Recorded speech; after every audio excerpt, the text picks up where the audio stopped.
invitados. CIPES es el Centro de Investigaciones Participativas en Políticas Económicas y Sociales. Su director Pablo Gallo está en línea.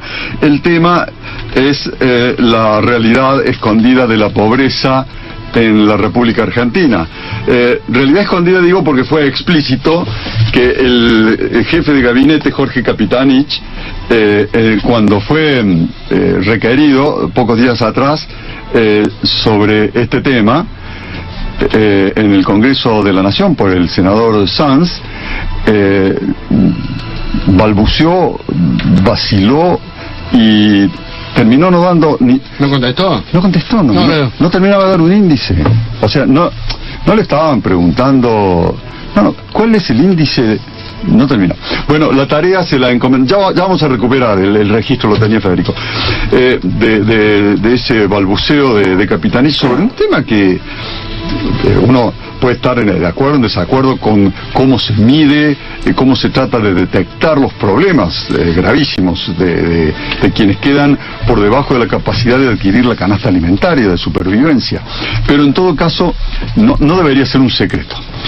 Le ha tocado a la CTA, al sector sindical más próximo al gobierno, la penosa tarea de revelar que aún para las mediciones oficiales la pobreza estaba afectando a millones y millones de argentinos, a 4 veces más familias de las que reconocía el INDEC.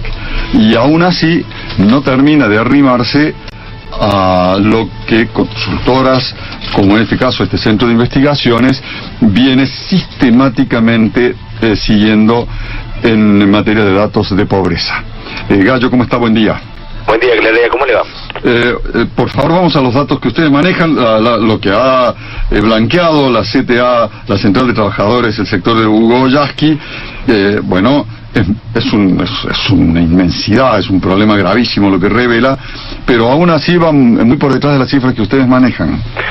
Sí, así es. Nosotros establecimos a través de sendos informes el impacto que ha tenido la espiral inflacionaria en el último año 2013, y posteriormente, particularmente, el fenómeno de la devaluación o esa decisión que se tomó en enero de 2014, sí, y luego se trasladó a precios en el mes de febrero, de tal manera que nosotros establecemos que para diciembre de 2013, que es donde cerramos el año, la pobreza se encontraría en un número cercano a los 12.200.000 personas, y esto equivale casi al 30% de la población. Hay que tener en cuenta que en los datos que reveló Yasky ayer se habla de 3 millones de personas menos de lo que usted está mencionando.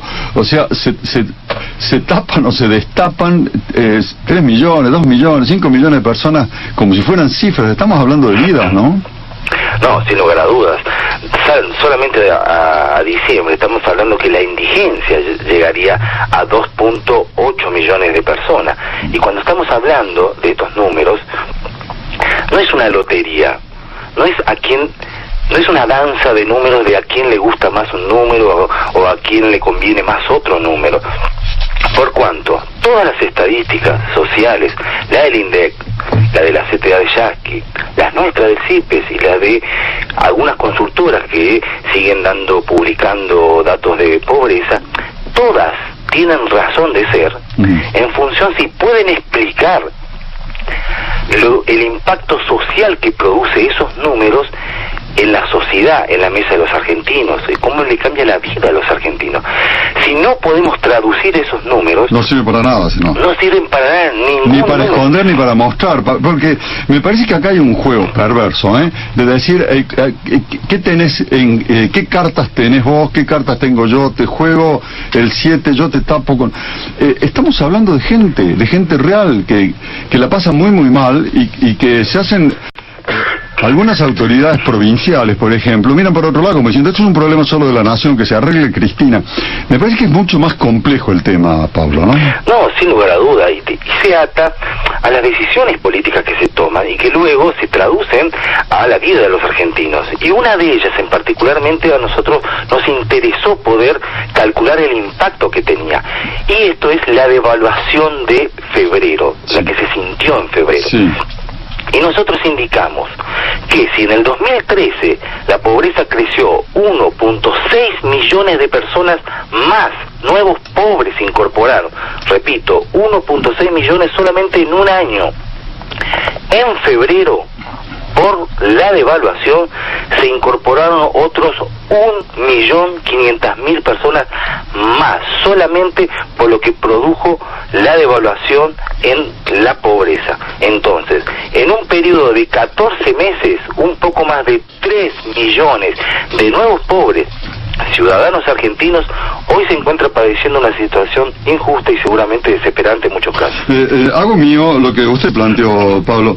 Todo esto, difundir o no difundir, ocultar o no ocultar, manipular cifras, si no está orientado a buscar políticas que realmente estén orientadas a buscar que esta vergüenza nacional de la pobreza estructural en un país rico encuentre una vía, la encontrará por vía de distintas ideologías o doctrinas políticas, pero que es una responsabilidad de la sociedad en su conjunto, no tengo dudas.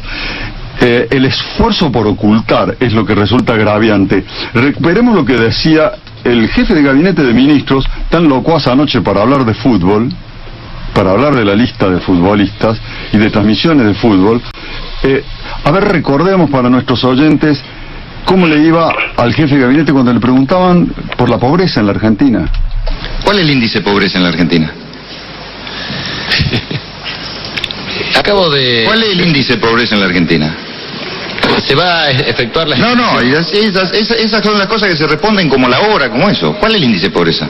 ¿Usted cree, de verdad cree eso? A ver, pero en favor suyo se responde así.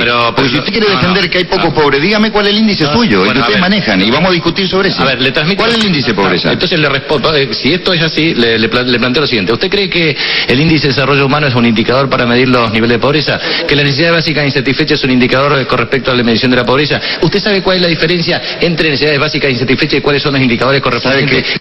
¿Cuál es el índice de la pobreza, Capitanich? Para despedirlo, Pablo, usted mencionó la devaluación, el impacto específico que tuvo. Ustedes han marcado, he visto el informe muy riguroso, lo que fue el segundo semestre de 2013, el efecto devastador de la inflación. Allí la clave es el nivel que ustedes miden de lo que es la canasta mínima de supervivencia para saber realmente cómo la pasa.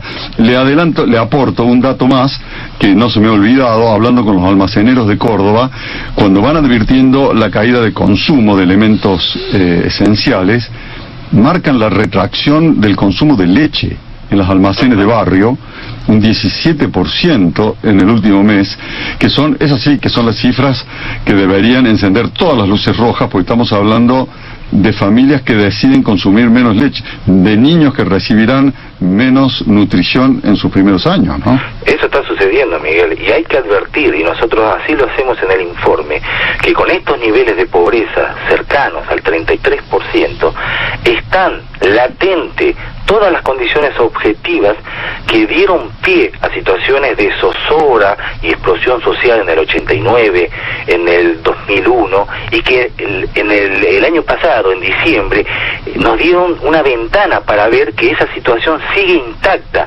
en tiempo que podemos afirmar, sin dudar, que el problema de la desigualdad y la pobreza estructural que vivimos en los 90 pasó a esta década sin mayores cambios, por lo cuanto esa situación hoy tendría que ser la más importante del país y tendría que estar destinada a las políticas públicas. Ojalá. Y las políticas de Estado. Ojalá en el oficialismo y en la oposición que no haya un juego de números y que haya conciencia de lo que usted está planteando. Gracias, Pablo, que tenga buen día. Gracias, te aclaré, hasta luego.